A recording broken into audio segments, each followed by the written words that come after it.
Subscribe now and press the bell icon. Don't miss an update. Hindu धर्म क्यों बना? हिंदू धर्म यूं बना कि आर्य लोगों में महाभारत के बाद त्रुटि आ गई, क्योंकि ना जाने कितने दुनिया मर गई थी। 18 करोड़ तो कौरव और पांडव की सेना मर गई और 56 करोड़ यादव मर गए आपस में लड़के। अब हिसाब लाओ, अरबों की आबादी विनाश हुई और फिर उनसे संबंधित जो रिश्तेदार थे वो विचलित हुए। प्राकृतिक आपदाएं आई जिसके कारण नास्तिकता की तरफ आर्य लोग चल पड़े। फिर उस समय जैसी समझ में आई, जिन महापुरुषों ने इस समाज को फिर स्वच्छ बनाने की चेष्टा की। और हिंदू का अर्थ होता जो बीड़ी शराब मांस तंबाकू जिंदगी भर नहीं छुए और कीड़ी की भी हत्या ना करे, किसी की आत्मा काल नहीं करे, बहन बेटी को बुरी नजर से ना देखे, किसी की जेब ना काटे, मिलावट ना करे, उसका नाम हिंदू होता है। आने वाले समय में इन मनमुखी जो बाद के संतों ने अपनी रोजी रोटी का ऊपर इस मजहब को इतना परेशान कर दिया। कभी कहते हैं तूने इधर पेशाब कर दिया इसलिए हानि होगी, कभी कहता है इधर मुंह करके पहला कदम रख दिया इसलिए तुझे नुकसान हो गया, यानी इतना बांध दिया इसको। इसके बाद इसमें त्रुटियां आ गई। उसके बाद क्या होता है कि बाबा आदम का जन्म हुआ। बाबा आदम कौन थे? ये ब्रह्मा जी के लोक से आई हुई एक पुण्यात्मा थी। और ये कौन थी? ये राजा ऋषभदेव जी हुए हैं जिनसे जैन धर्म प्रारंभ हुआ। ये ऋषभदेव जी की आत्मा बाबा आदम हुए, क्योंकि हमारे संस्कार एक दूसरे में रले मिले हैं। हम पहले अलग नहीं थे। 3 युग का हिसाब लगा लो, चाहे कोई हिंदू या मुसलमान, सिख या ईसाई कोई मजहब बना होता है, इसलिए हमारे सब पूर्वज एक हैं और हमारे संस्कार एक दूसरे के साथ युगों के जुड़े हुए हैं। तो आज हम हिंदू हैं, कल हम मुसलमान के घर जन्म लेंगे, कोई फाउंडेशन नहीं है। ये तो आपकी अपनी बनाई हुई सीमा है, भगवान की नहीं। कोई मुसलमान है वो सिख बनेगा, वो सिख है वो ईसाई बन जाएगा, और हिंदू है वो मुसलमान सिख ईसाई कहीं भी हम जन्म ले सकें, क्योंकि हमारे पूर्वज एक थे। अब उसके बाद चलते चलते क्या हुआ कि ईसा जी, अब जब भी समाज में किसी व्यक्ति विशेष या मजहब से संबंध नहीं होता, भगत समाज में, और जो संत प्रभु की प्रेरणा सतपूर्ण परमात्मा की या जिस भी भगवान की तरफ से भेजे जाते हैं, वो अपनी हर संभव कोशिश करके और पुण्य आत्माओं को मार्गदर्शन जैसा उनको ज्ञान है वो सही बताने की चेष्टा करते हैं। ईसा जी का जन्म हुआ। ईसा जी ने यही क्रिया की, पूजा जो आन उपासनाएं थी वो बंद करवाई। बीड़ी शराब मांस तंबाकू अपने उन अनुयायियों का बिल्कुल बंद करवा दिया था ईसा जी ने। कभी मृत्यु बेशक हो जाए पर मांस, बीड़ी शराब मांस तंबाकू छूना तक नहीं है अगर भक्ति चाहिए तो। और ये धार्मिकता का पहले लक्षण है। उसके बाद ईसाई धर्म में फिर त्रुटियां आ जाती है काफी समय हो जाने से। फिर हजरत मोहम्मद जी का जन्म हुआ। हजरत मोहम्मद जी, ईसा जी कौन थे? ईसा जो है विष्णु जी के लोक से आई हुई एक पुण्य आत्मा थी। और अब क्या होता है कि हम युगों के ऋषि रहे हो आप, आज के नहीं है, और वो हमारे पुण्य संस्कार आज भी विद्यमान है और पाप भी है। पुण्यों के आधार पर मनुष्य शरीर प्राप्त हुआ आपको, और उसमें प्रभु की कसक फिर भी आप में विद्यमान है। और कुछ पिछली शक्तियां भी होती है, सिद्धियां होती हैं जो युगों से की। तो उन महापुरुषों में कुछ सिद्धियां होती हैं जिसके कारण उनकी शब्द में भी शक्ति होती है। आम व्यक्ति से उसका अलग से कुछ विलक्षण लक्षण भी होते हैं। हजरत ईसा जी जो हैं ये विष्णु जी के लोक से आए हुए, और मूसा जी ये भी विष्णु लोक से आई हुई आत्माएं थी, गण थे। और हजरत मोहम्मद ये भगवान शिव के लोक से आए थे। एक अच्छी आत्मा थी, पिछले जन्म जन्मांतर के ऋषि थे, और फिर भक्ति की कसक थी, और ये भी फिर अपना जैसी साधना इसको प्राप्त थी लगे हुए थे।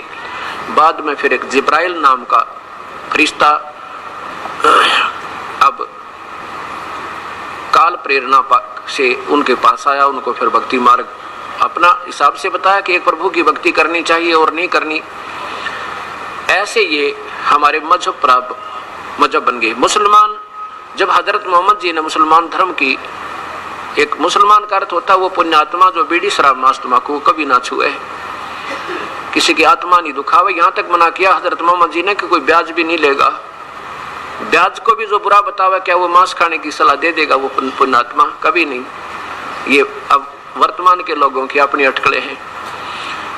1,80,000 हजरत मोहम्मद जी के अनुयायी हुए थे, वो पुण्यात्मा पाक आत्मा, उन्होंने कभी मांस को छुआ तक नहीं। और ना शराब हुक्का तंबाकू, ये तो वैसे ही नहीं, बीमारी पहले थी। अब काफी समय उपरांत सिख धर्म, वैसे तो गुरु नानक देव जी से लेकर जो 10 सच्चे बादशाह हुए हैं तो 9 तक तो कोई मजहब था ही नहीं। 10 में गुरु गोविंद सिंह जी ने भी मजहब नहीं, एक मजबूरी बन गई थी उनकी। क्या हो गया था कि मुसलमान लोग हिंदुओं को जबरदस्ती मुसलमान बना रहे थे। और मुसलमान हिंदुओं को मुसलमान क्यों बना रहे थे? उन्हें क्या शौक था? उन्होंने अपनी पूजा को, जो वो कर रहे हैं, क्या कर रहे हैं कि हजरत मोहम्मद जी को जब्राइल देवता एक फरिश्ता आया और उसने कहा कि ये और बुत मूर्ति पूजा बंद करो, अन्य देवताओं की पूजा मत करो, एक प्रभु की आराधना करो। इस करके उन्होंने ये लिखा, अब दिखाऊंगा आपको कुरान शरीफ में लिखा कि जो एक परमात्मा ने छोड़कर आन उपासना करते हैं देवताओं की, फरिश्तों की, दूसरों की, वह तो काफिर कहा है, वो तो मूर्ख आत्मा। जैसे गीता जी में आपने 7वें अध्याय के 12 से लेकर 15 श्लोक पढ़ा था कि ब्रह्मा विष्णु महेश और नीचे के जितने भी देवता हैं इनकी पूजा मूर्ख लोग करते हैं। और यही कुरान शरीफ में, और यही पवित्र बाइबल में, और यही चारों पवित्र वेदों में, और यही गुरु ग्रंथ साहिब के अंदर केवल एक प्रभु की आराधना करने से जीव का छुटकारा होगा। तो मुसलमान अपनी साधना को सर्वश्रेष्ठ मान करके हम एक पूजा करते हैं, हिंदू हजारों कर रहे हैं। ये आन देवताओं की पूजा करते हैं, ये भोली आत्मा है, इनका कल्याण नहीं हो सकता। इसलिए उन्होंने सोचा कि जबरदस्ती भी अगर हम इनको सतमार्ग दे देंगे तो इनका कल्याण होगा। जैसे बच्चे को माता पिता ना दूध पीवा जबरदस्ती पिला देता है, ले बेटा पी ले, ले बेटा पी ले, और इंजेक्शन नहीं लगवावे तो भी पकड़ कर लगवा देते हैं कि इसका कल्याण हो जाए, बुराई इसकी बीमारी कट जाए। ये सोचकर मुसलमान लोग अपनी साधना को सर्वप्रिय मानकर और हिंदुओं को जबरदस्ती मुसलमान बनाकर फिर उनको प्यार से बैठा कर भाई ऐसे नमाज पढ़ो, ऐसा सुबह ऐसे करो, ऐसा करो, ऐसे समझाते थे। लेकिन गुरु गोविंद सिंह जी ने कहा भी देखो ये है भक्ति का मार्ग, इसमें आप अपनी साधना बताओ, अपना प्रचार करो, हम अपना कर रहे हैं, जिसको जो अच्छा लगेगा सिलेक्ट कर लेगा, इसमें बाई फोर्स नहीं करना, ये तुम्हारी गलती है। तो इस बात को मुसलमान नहीं माने तो इसके कुछ संघर्ष हो गया, जिसके कारण उन्होंने एक अलग से धार्मिक लोगों का अपनी मजहब रक्षार्थ प्रोटेक्शन के लिए कुछ एक संगठन बनाया था। और बाद में फिर उसका सिख नाम पड़ गया। सिख का अर्थ होता है सिख, सिख माने शागिर्द, शिष्य, यानी जो प्रभु से डरने वाला हो, बीड़ी शराब मांस तंबाकू को छुआ नहीं। अब ये बुराई क्यों घर कर गई हमारे यहाँ इतने हर समाज में? हिंदू आज देख लो, हिंदू मुसलमान को बुरा इसलिए बताते थे कि वो मांस खाते थे। हिंदुओं को ने मुसलमानों को नफरत हेट इस ढंग से गुरुओं ने करा रखी थी, हिंदू गुरुओं ने, कि ये मांस खाते हैं और मांस खाने वाला महापापी प्राणी होता है। इसलिए हिंदू मुसलमानों से द्वेष करते थे। इस करके भी अच्छी बात नहीं इनकी, ये बकरा छोड़े ना, गान छोड़े नहीं, कुछ भी मिल जाए उससे न खा जा, कोई बात तो ये। और बात भी ठीक है, भक्ति मार्ग में ये बिल्कुल मार्ग ये नहीं चलेगा। भक्ति करनी है तो बिल्कुल आत्मा भी नम्र होकर, जो चींटी भी मर जाता दुख हो, हे परमात्मा कैसे मर गया। तो ऐसे तो ये हमारे अंदर बुराइयां क्यों घर कर गई? अब हिंदू देख लो, मेरे ख्याल में कोई घर खाली होगा जिसमें शायद व्यक्ति खाली नहीं जो मांस ना खाता हो।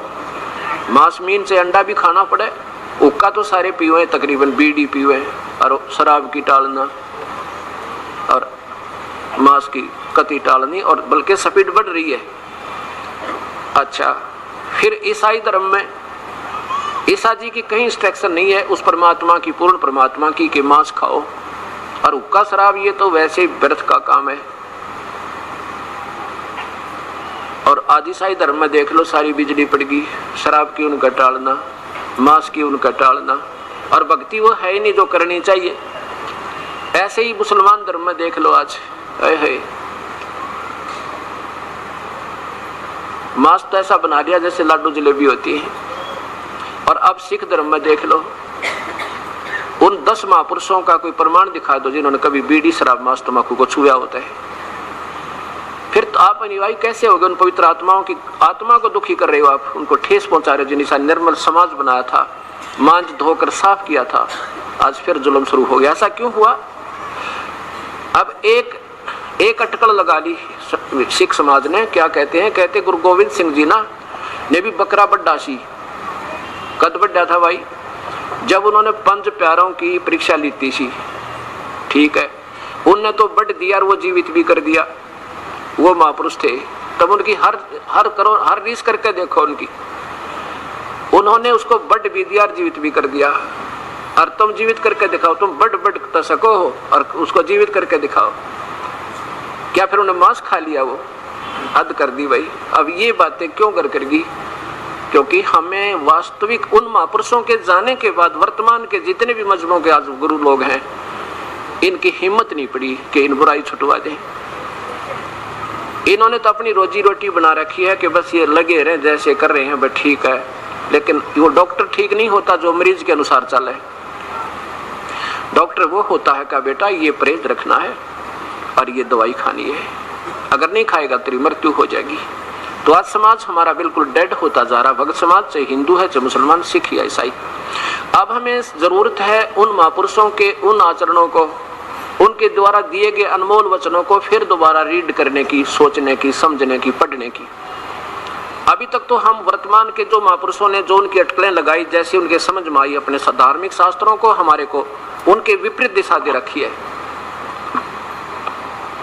अब मुसलमान क्या कहते हैं कि हमारे हजरत मोहम्मद भी भोग लगाते थे। नादान कहीं के पीछे महापुरुषों को बदनाम करने लग रही है इसी प्यारी आत्मा। कहते हैं परमात्मा कबीर साहब के, पूर्ण परमात्मा के दर्शन हुए थे गरीबदास जी महाराज ने, और उनकी रजा से फिर उन्हें बताया कि कबीर साहब ने बताया है कि नबी मोहम्मद नमस्कार है वो राम रसूल कहाया, 1,80,000 को सौगंध जिन नहीं कर चलाया। 1,80,000 वो पैगंबर अनुयायी हुए थे हजरत मोहम्मद जी के। कहते कसम है उन महापुरुषों ने कदे कर्द ऐसे नहीं चलाया जैसे तुमने जुल्म कर रखा है। उन्होंने कभी कर्द नहीं चलाया, कभी मांस नहीं खाया।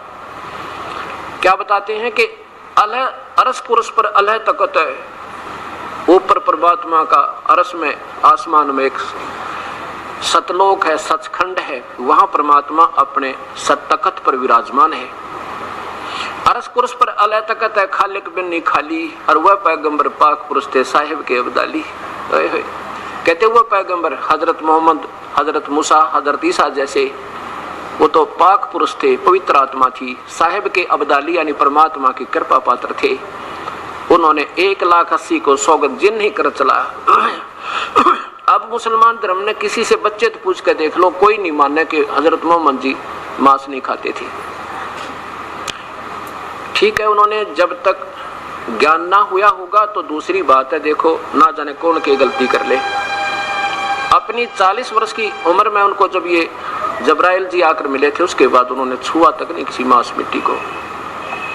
अब सिख समाज में कोई बात करके देखो, अब तो चलो ये यूं नहीं कहते कि हमारे गुरु लोग भी खाया करते थे, शुक्र है अब तक ये तो बंद है कि वो नहीं कह रहे कि वो भी खाते थे।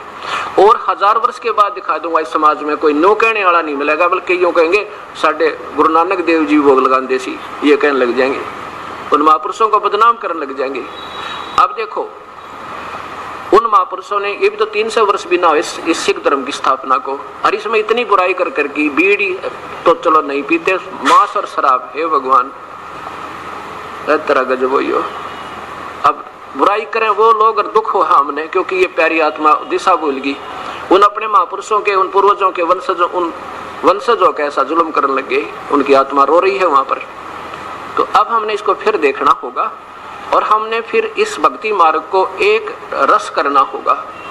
समाज से बीड़ी, शराब, मांस, तंबाकू ये बिल्कुल हटेगी जब ये भक्ति चलेगी, नहीं तो केवल नाटकबाजी है, करते रहो, लाख जन्म भी सफल नहीं हो सकते। जरा सी बुराई करके यदि भक्ति करना चाहते हैं, चाहे कोई बीड़ी पी ले, चाहे कोई भी मर्यादा भंग कर दी प्रभु की, प्रभु दूर हो जाता है।